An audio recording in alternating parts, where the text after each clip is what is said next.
Dr. Sharath Reddy from Hyderabad, India. Welcome to Sri Lanka for this special discussion on heart disease and heart attack interventions, as well as various procedures we do for heart attacks and heart artery disease. And namaste. And so this is for today. It's a special privilege for me to speak to you. You are a very renowned leading interventional cardiologist in India. So I have certain questions to ask you. So first of all, thank you very much for participating on this discussion. And so first question is, we all know that India and Southeast Asia face a unique challenge and ever increasing rise of heart disease and premature heart disease, especially in younger people. And so in your own practice, have you seen the similar pattern in India as well? Yeah, so thank you, Dr. Gotabaya, for having me here for this collaboration, to help patients here. If we see the pattern of, coronary artery disease evolution in entire Southeast Asia, it is almost the same. So what is happening in Sri Lanka also is happening in India. So we are seeing more and more younger patients, coming with heart attacks, especially, in our cath lab, nearly, 40% of patients undergoing cath procedures are less than 40 years. Yeah. So that is really significant. And the pattern is almost same in entire Southeast Asia. Yes. What do you think that the reasons and the causes, if you take for the rise of the heart attack among young people, especially below 40 years? So is there any special reasons, or are there conventional reasons, or are there something new we have identified? Yeah. So, if you look at the thing holistically, the first and most important thing for South Asians is, genetic makeup. So, in our genetic makeup, we are more prone for having this coronary artery disease. And next is some lipoprotein factor, which was well described already. That lipoprotein A is more prevalent in South Asians. Yeah. That is in fact increasing, incidence of early or premature heart disease for Southeast Asians. And coming back to the other things, modifiable risk factors. So anyway, genetic makeup is not modifiable. If you come to modifiable risk factors, so the more and more, sedentary lifestyle. See, we are moving from, active lifestyle to sedentary lifestyle. That is also increasing our chance of having heart strokes at young age. And also stress factors. See, these days, we are working in a time where, primarily your success and, your work is judged by goals. Yes. Achieving objectives. Chasing targets. Yeah, chasing targets. So, see, that's how, our working style is changing, and that is also contributing to mental stress, and which also increases, instance of heart disease. Any change in food patterns? Yes. Yeah. So, and the next is, our food pattern. So, see, we are increasingly eating, more and more simple carbohydrates, right? And more and more, oil-based foods. So, and fried fruits. So, that's also, increasing our tendency to have early heart disease. So, all in all, our genetic makeup, our change in lifestyle, our change in, eating habits, and, increasing mental stress, all these are contributing for increased incidence of heart disease at younger age. Yeah. So, what about sugar? Any thing about sugar? Yes. Simple carbohydrates obviously increases, onset of premature coronary artery disease, and that's a very important risk factors. If you look at entire world, I think sweets. If you look at number of sweet manufacturing companies, or number of brands which manufacture sweets, I think India must be the biggest. Yeah. I hope same thing, with Sri Lanka. Exactly. So we also have a lot of the people are eating a lot of sweets, and sugar consumption is increasing progressively over the years, and so that's in fact, that increases incidence of diabetes, Yes. which again directly increases incidence of heart disease. Yeah. Okay. When it comes to the complexity of the heart artery disease, and how do you see in India? So whether they are very simple blocks or whether very complex calcified arteries you see? So obviously, along with the evolution of heart disease, for younger ages, there is also increased complexity of coronary artery disease in patients. We can look at it in two ways. One is evolution of coronary artery disease. Also, another thing is evolution of our methodology of treating these diseases. So there is evolution in both. So before we used to send most of the patients. There is a complex anatomy. We used to send to surgeries, and now even complex anatomies we are able to handle percutaneously.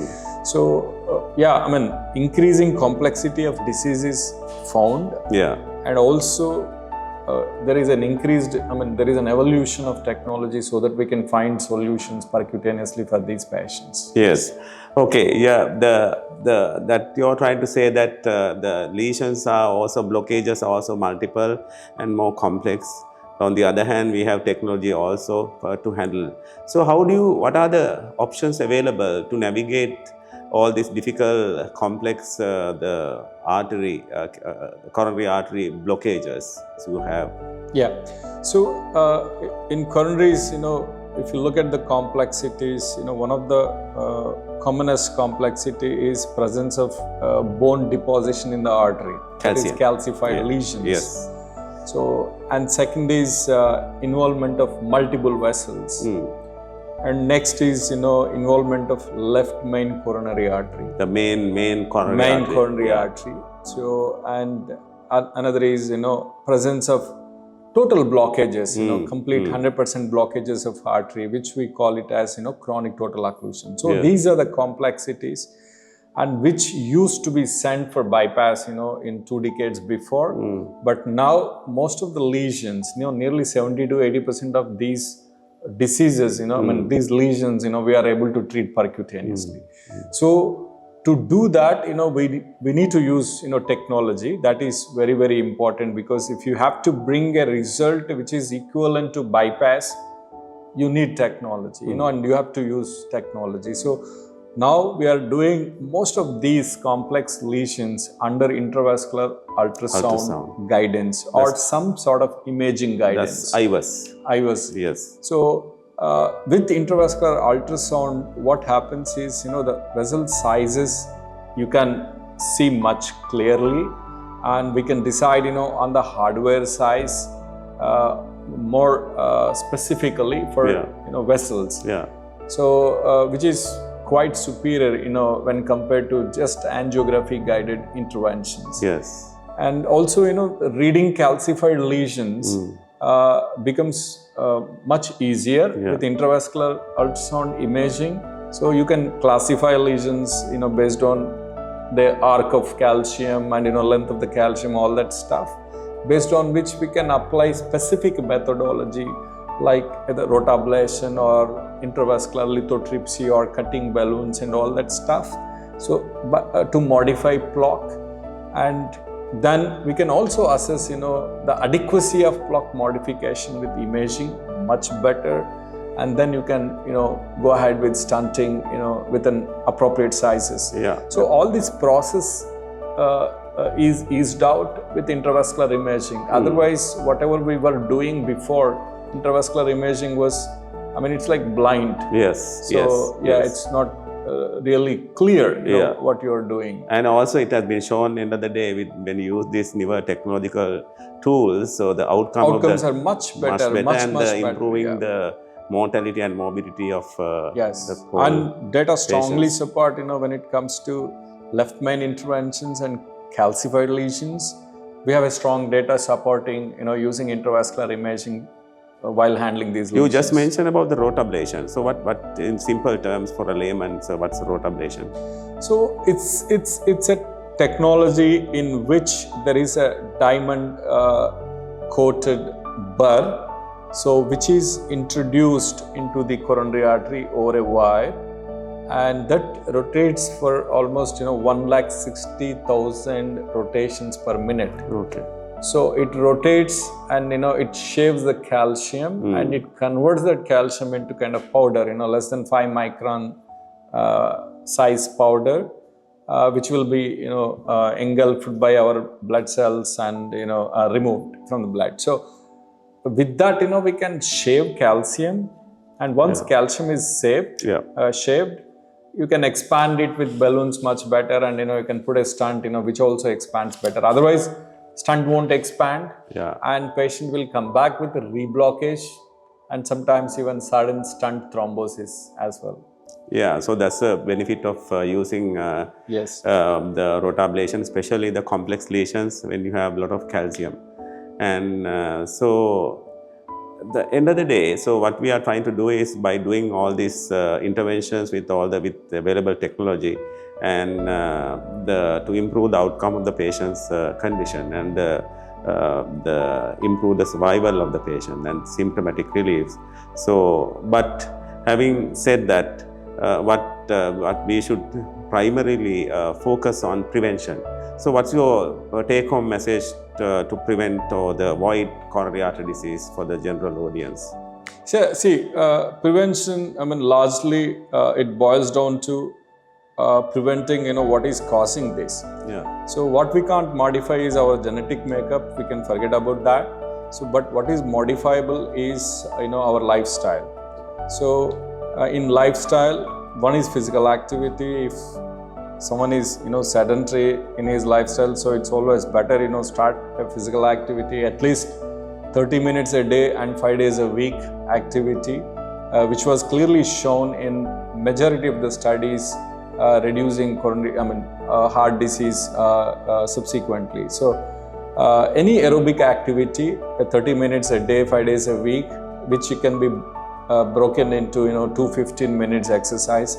So that should be done, the first thing. And next is diet. So try to avoid simple carbohydrates, and also reduce fat content in the diet, and you can increase protein content in the diet. So that also reduces chances of heart disease. What about those seeds oil? I always talk about this seeds oil, that other than flora, the canola and corn oils. So because those oils could damage your coronary arteries, endothelium, and also it could trigger inflammation and oxidation of the LDL. Yeah, that's true. So again, among the oils, which is better? So it's a big debate. See, data is really anecdotal, so I can't really quote specific data for specific oil, but what is told by many dietitians is keep changing oils, and see, in fact, we all know that refined oils used to be the predominant consumption in last decade, but last 4-5 years in India there was a significant shift towards conventional or traditional oils, traditional way of making oils, from industrial oil to the traditional oil. So that's and keep changing oils. So that's one way of minimizing the impact of one kind of oil. Okay, I think that's a good way to look at it.